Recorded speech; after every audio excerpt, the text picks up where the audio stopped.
Hello guys, hello Pisces, welcome dito sa aking channel Pisces. Alamin natin kung ano ang money, career, financial reading para sa inyo ngayong buwan ng November 2024. So, tingnan natin ito ay general reading. Money matters, money. Pwede ka ma-resonate, so kung hindi ka resonated, ibig sabihin para to sa ibang Pisces. Okay, deceit. And a woman holding a coin. Okay, so nakikita ko sa'yo dito, plus meron ka sa ilalim na victory. Kunin natin to. Door to value. Ang galing. Sinasabi ng Barasir dito na ito yung mga possibilities or pwedeng mga opportunities na posibilidad, oportunidad na pwedeng mangyari sa buwan ng November 2024. Ang una dito, diba, yung a woman holding a coin. So, ibig sabihin 42 balance. Pwedeng matatanggap mo kung ano yung matagal mo nang hinihintay na pera. Mahawakan mo kung ano tong financial gain na deserve mo, trinabaho mo, pinagpuyatan mo, pinagpaguran mo. Marami kang sinacrifice dito. So, nakikita ko sa'yo dito na makukuha mo siya. So, it's an overall financial gain siya. So, pwedeng lump sum of money or pwedeng cash or pwedeng check or anything na tungkol sa pera.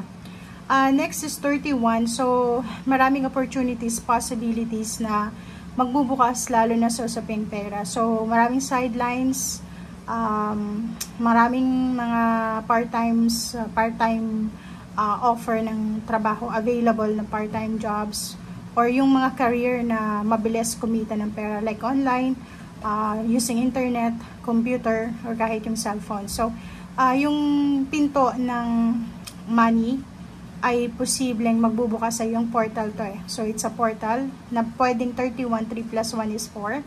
Pwedeng magdala siya ng balance, stability, and security sa usaping pera.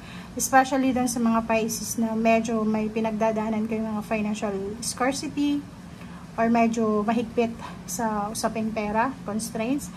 Dito sinasabi sa iyo na welcome this opportunity, okay? Victory, 28. So, kung ano man tong hinihintay mo, okay? Like for example, may hinihintay kayong lump sum of money or naghihintay kayo ng payouts, payments, parang ganun, incentives, or inheritance, or may binibenta kang bahay, real estate, sasakyan, or anything na pwedeng pagkakitaan, sinasabi sa'yo dito na makukuha mo siya.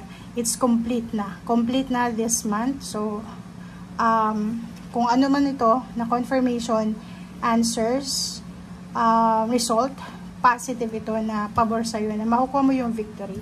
Kaso lang, be careful. Okay? Maging careful ka kasi nasa yung lahat eh. So, mahawakan mo yung pera, makukuha mo yung victory sa usaping salapi. Maraming papasok na oportunidad kasi magbubukas yung pinto ng or portal of financial gains sa buhay mo or blessings. Syempre, expect the unexpected or expect the expected na maraming magsiselos, maiinggit, maraming hindi matutuwa. Kasi makikita nila na your financial is improving, and at the same time, your financial is getting better and better and better, parang ganun. So, if negosyo yung pinag-uusapan natin dito, yung mga kakompetensya mo, makikita nila na maraming customer, kliyenteng pumapasok sa negosyo mo, and nakikita nila na mas lumalago yung negosyo mo. If naman yan is, like for example, promotion, salary increase, yung mga katrabaho mo, posibleng may inggit sila sa'yo kasi gusto nila kung anong meron ka sa kapitbahay, parang ganun. If nagbi-build ka ng foundation mo, like tahanan, pamilya, negosyo, or bumili ka ng bagong sasakyan, nag-travel ka, maraming maiinggit sa'yo. So, expect mo na siya. Okay? Kumuha tayo dito ng 1 card. Pisces.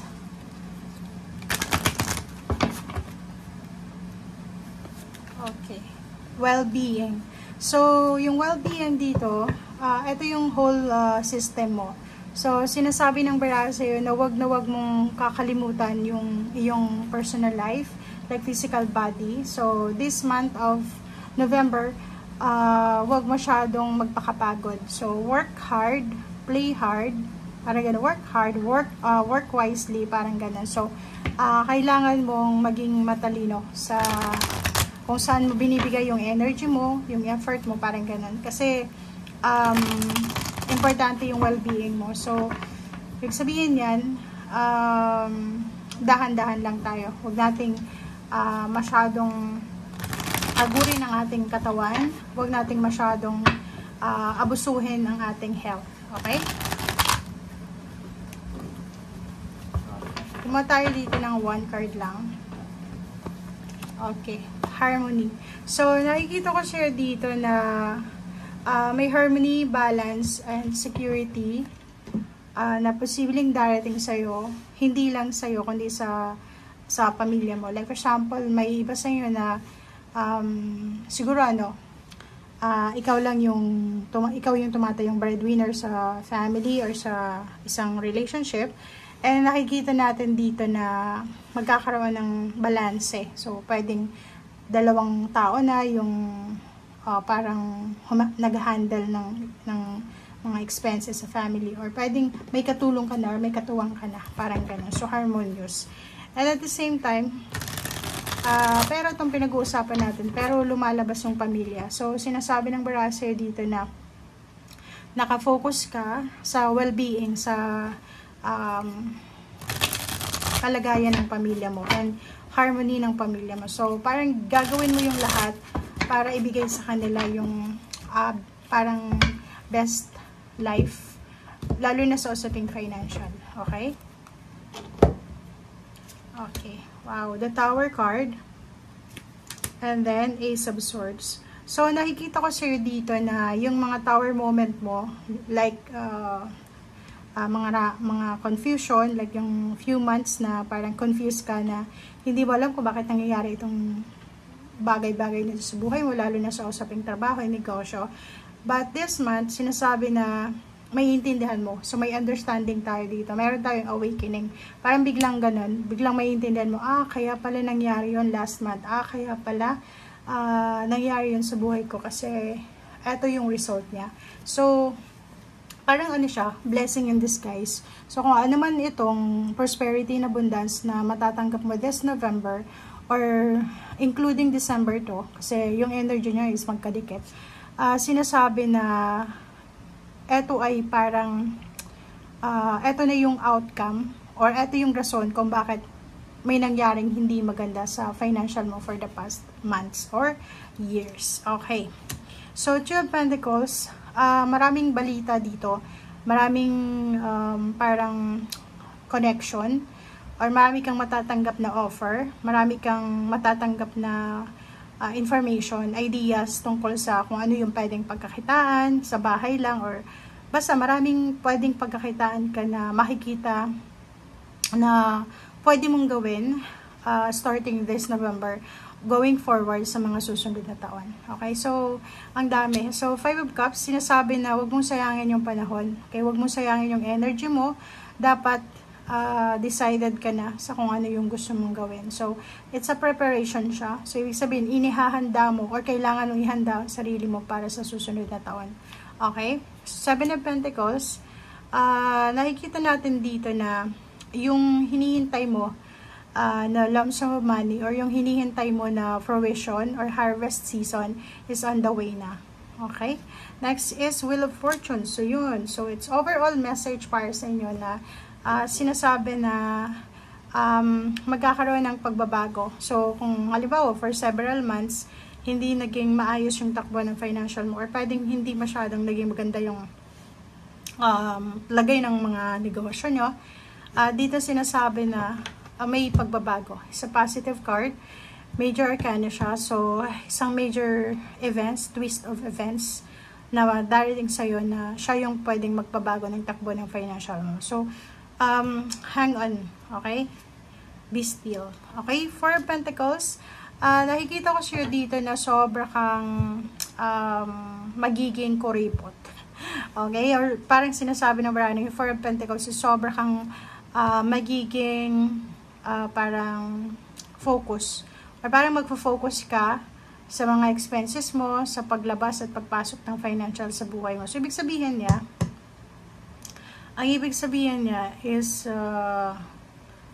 sigurado, yung focus mo ngayon is kung ano yung marireceive mo na financial gain, isi-secure mo siya sa bangko or sa investment. So, nakikita ko yung sarili mo na hindi ka na tulad ng dati na bili ng bili online or pwedeng gastos ang gastos kasi ang iniisip mo dito is kailangan mag-ipon para sa future. Okay?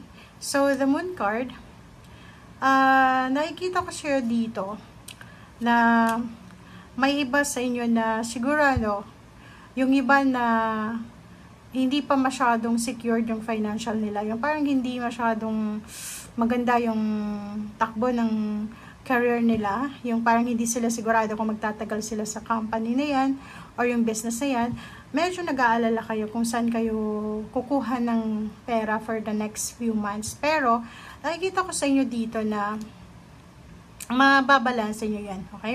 Makukuha nyo yung tamang sagot or tamang resolution dyan. So, sa ngayon, nakikita ko siya dito na sobra kang excited, sobra kang motivated, confident ka. You're super confident, motivated, determinado ka na makuha talaga kung ano itong para sa'yo.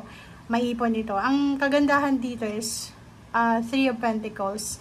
Nakikita ko siya dito na kung ano man itong hinihintay mo na pagkakataon, na chance, ay makukuha mo talaga. Ibibigay sa'yo ng universe yung parang chance na may balik kung anong nawala sa'yo or kung ano man itong kailangan ng pagbabago sa financial mo, makukuha mo yung tamang diskarte, strategy pa. Okay? So, thank you guys for watching. And by the way, since may deceit dito, tapos meron kang Four of Pentacles, huwag mong kakalimutan na if ever na makatanggap ka ng lump sum of money this month or next month or in few months, maging matalino ka. Okay? Huwag mong ipamigay yung pera mo. Huwag mong ipautang.